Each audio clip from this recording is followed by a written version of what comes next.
नमस्कार विद्यार्थी मित्रांनो, आजपासून आपण सायन्स या विषयावरील PYQs पाहणार आहोत.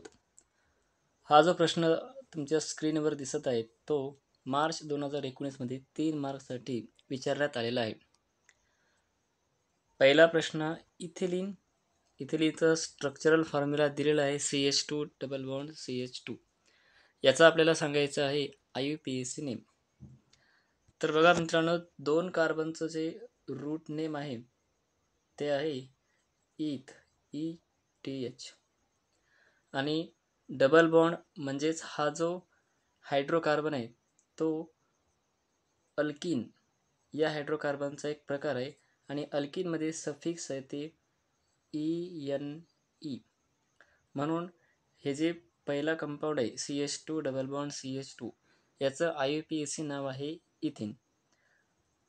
दुसऱ्या प्रश्नामध्ये विचारलेलं आहे CH3 डबल बॉन्ड CH3COOHचं कॉमन नेम. याचं कॉमन नेम आहे मित्रांनो ॲसिटिक ॲसिड.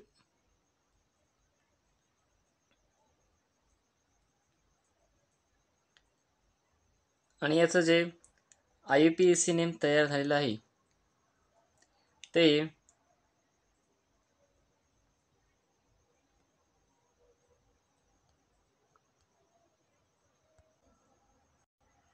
या कंपाऊंडमध्ये COOH या ग्रुपचं नाव आहे ऑइक ॲसिड. आणि इथे 2 कार्बन असल्यामुळे इथे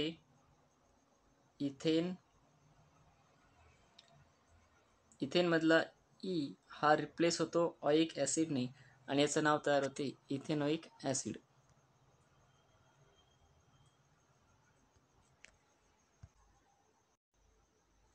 पुढे आपल्याला मिथिल अल्कोहोल याचा स्ट्रक्चरल फॉर्म्युला सांगायचा आहे, ज्याचं IUPAC नाव इथे दिलेलं आहे मिथेनॉल. मिथिल अल्कोहोल, मिथिल म्हणजेच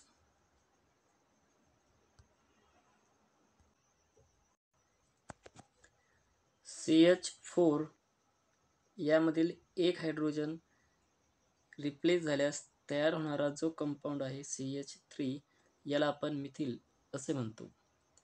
आणि या CH3 म्हणजेच मिथिल ग्रुपला जेव्हा OH हा कंपाऊंड किंवा हा घटक लागतो तेव्हा आपण त्याला मिथिल अल्कोहोल किंवा मिथेनॉल असे म्हणतो. यामध्ये OH याला IUPAC मध्ये OL ऑल हे सफिक्स वापरतात म्हणून याचं IUPAC नाव झालेलं आहे मिथेनॉल. धन्यवाद.